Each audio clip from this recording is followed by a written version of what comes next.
విశాఖపట్నంలోని సింహాచలంలో జరిగే చందనోత్సవ కార్యక్రమం ఏప్రిల్ 20వ తేదీన అంగరంగ వైభవంగా జరగనుంది. సంవత్సరానికి ఒక్కరోజు మాత్రమే శ్రీ వరాహ లక్ష్మీ నరసింహస్వామి నిజరూప దర్శనం లభిస్తుంది. ఈ చందనోత్సవంకి లక్షలాది భక్తులు సింహాచలం ఇచ్చేస్తారు. భక్తుల రద్దీ దృష్ట్యా 380 ప్రత్యేక ఆర్టీసీ బస్సులు ఏర్పాటు చేయడం జరిగిందని, ప్రజలందరూ వినియోగించుకోవాలని Visakhapatnam RTC regional manager B Appalanaidu తెలిపారు. చందనోత్సవం రోజు సింహాచలం కొండ కింద నుండి పైకి వెళ్లేందుకు కొండ దిగువ 80 ప్రత్యేక బస్సులు ఏర్పాటు చేశామని తెలిపారు.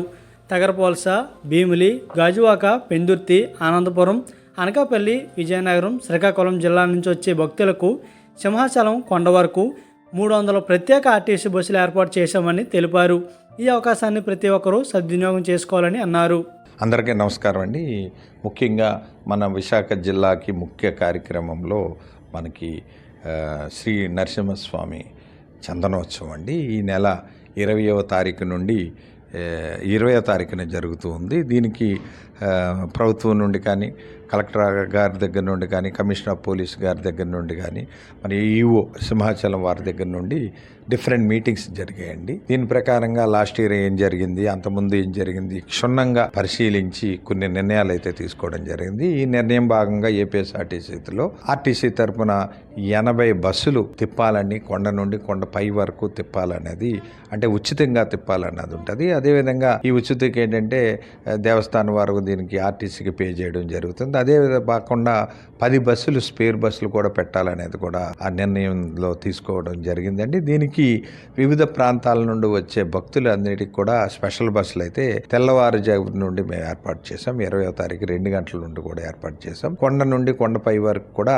2 గంటల నుండి 20వ తారీఖు నుండి స్టార్ట్ అయ్యి పూర్తిగా 20 అర్ధరాత్రి పూర్తిగా భక్తులందరూ క్లియర్ అయిన వరకు కూడా ఆపరేట్ చేయడానికి అన్ని రకాల చర్యలు తీసుకోవడం జరిగింది. దీనికి వివిధ ప్రాంతాల నుండి వచ్చే, ముఖ్యంగా ఏంటంటే వివిధ ప్రాంతాల నుండి ద్వారకా బస్ స్టేషన్ 6A రూట్లో వస్తూ ఉంటారు. అదేవిధంగా గాజువాక ఏరియా నుండి 55 రూట్లో వస్తూ ఉంటారు. అదేవిధంగా కొత్త వలస నుండి 28K 68K దగ్గర నుండి ఈ ప్రాంతాల నుండి వస్తారు.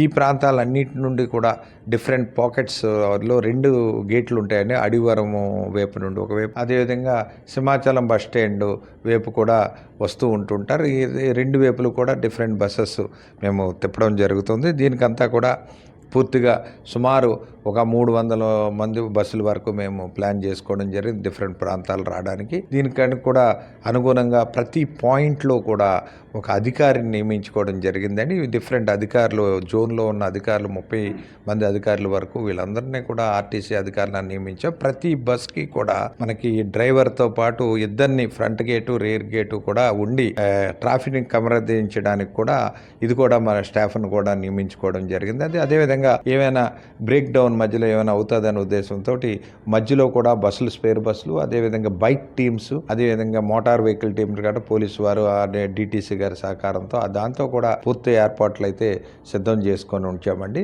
ఈ రకంగా మేము ఏర్పాటు. అదేవిధంగా ఈ భక్తులకి ఏంటంటే 20వ తారీఖు 6 గంటల తర్వాత పైకి వెళ్ళడానికి బస్సులన్నీ కూడా మేము దింపడమే కానీ పైకి ఎక్కే అవకాశం లేదు. దీన్ని గ్రహించుకొని ప్రయాణికులందరూ కూడా లాస్ట్ టైం కూడా 6 గంటలకు వచ్చి మమ్మల్ని తీసుకెళ్తారా లేదా అని అప్పుడప్పుడు వచ్చింది. దీన్ని అందరూ కూడా భక్తులు గ్రహించుకొని 6 గంటల ముందే దర్శనానికి వచ్చేలాగా ఏర్పాట్లు చేసుకోవాలని, దీన్ని చక్కగా అన్ని ఏర్పాట్లు అన్ని రకాల ప్రభుత్వం వారు ఇచ్చిన ఆదేశం, కలెక్టర్ గారి ఆదేశం ప్రకారం ఎప్పటికప్పుడు మనం ఆదేశ ప్రకారం కూడా మేము నడుచుకుంటామండి. కండిషన్స్ ఎప్పటికైతే ఫిట్నెస్ చెక్ చేస్తున్నామండి మా మెకానికల్ ఇంజనీర్స్ వీళ్ళందరూ కూడా. అదేవిధంగా డ్రైవర్స్ కూడా సూచనలు ఇవ్వడం జరిగింది. కొండ నుండి కొండపైకి వచ్చిన తర్వాత ఒకేసారి రష్ పెరుగుతుంది. ఈ రష్ పెరిగినప్పుడు కూడా ఎటువంటి అవాంఛనీయ సంఘటనలు జరగకుండా పూర్తి స్థాయిలో జాగ్రత్తలన్నీ కూడా తీసుకునేలాగా ప్రతి కార్నర్లో కానీ, అప్ ఎక్కించేటప్పుడు కానీ, డౌన్ ఇచ్చేటప్పుడు కానీ వాళ్ళ వెహికల్ని ఎప్పటికప్పుడు చూసుకొని భద్రంగా తీసుకురావాలనే ఉద్దేశంతో అందరి డ్రైవర్కి ఎప్పటికప్పుడు సూచనలు చేస్తున్నామండి. ఇంకా వారం రోజులు ఉంది. ఈ వారం రోజులు కూడా పూర్తి స్థాయిలో మెయింటెనెన్స్ నుండి, డ్రైవర్ నుండి అన్ని రకాల ట్రైనింగ్లు ఇవ్వడం జరిగింది.